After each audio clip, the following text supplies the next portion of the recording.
But can Trump and the Republican Congress shoot for something even bigger? Joining me now is Grover Norquist, president of Americans for Tax Reform. Grover, good to see you.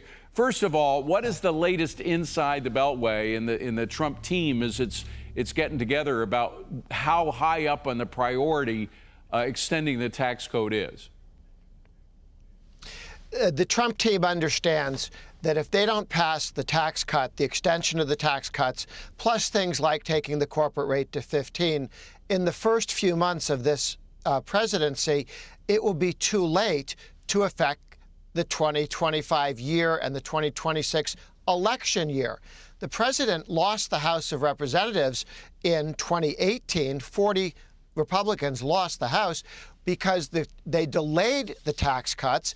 It didn't get signed for a year, December 22nd, and you had this wonderful growth in 2019 after we lost the House. Yeah. Nobody wants to do that again. That was stupid. That will not happen again under Trump's watch and under Speaker Johnson's watch. You know, it has happened to Republicans before. I think back to the first George Bush and his problem, read my lips, no new taxes. Then he went ahead and did it.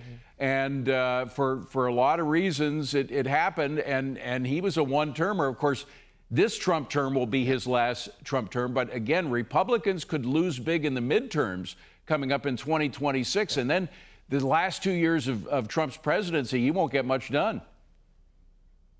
Now, Trump can have a 4-year presidency or a 2-year presidency. And we're going to decide that. Trump and the Republicans will decide that in the next few months.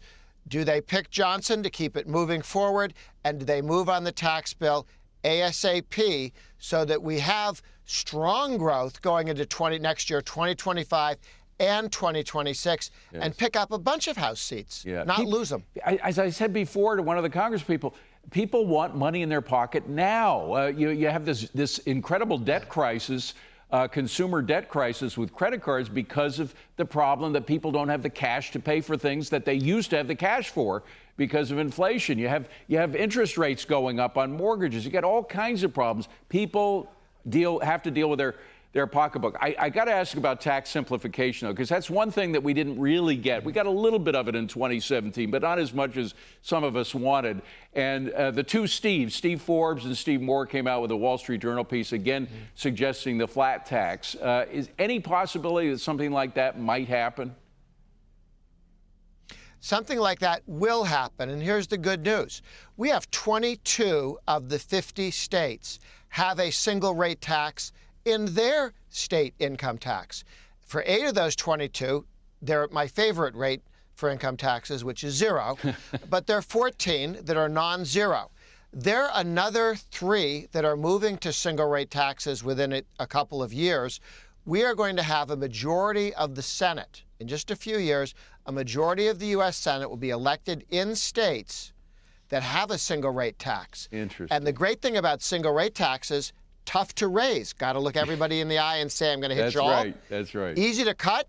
We're cutting everybody's taxes. By the way, we should mention the thing about flat tax and the design of it by Forbes and a whole bunch of folks over the years is that it does have a zero tax for the first, I don't know how you'd calculate it, but at least the first $20,000, maybe up to $30,000. That first chunk of change is tax-free. So poor folks or folks on the bottom of the income scale, of course, a lot of them don't pay taxes now, but they would be exempt from paying taxes, and it would be a bonus for low-income earners as well. So you start out with that, and then you have zero deductions, so there wouldn't be any sweetheart deals for the rich. I would think people like Bernie Sanders would like so. He's always talking about sweetheart deals for the rich. This gets rid of all those. Okay.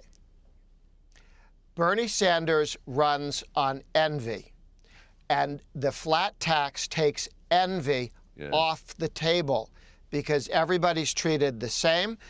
We've added 5 states as flat tax states, single rate states, in the last few years. There are another 3 coming down the pike very soon. That's so great. This is a growing issue, and at the national level, congressmen and senators are going to be able to say, in my state, we have a flat tax. Yes. Why not nationally? Grover Norquist, you gave us some good news leading into the new year. Good to see you. Happy New Year to you, Yes. Grover. Thanks very much.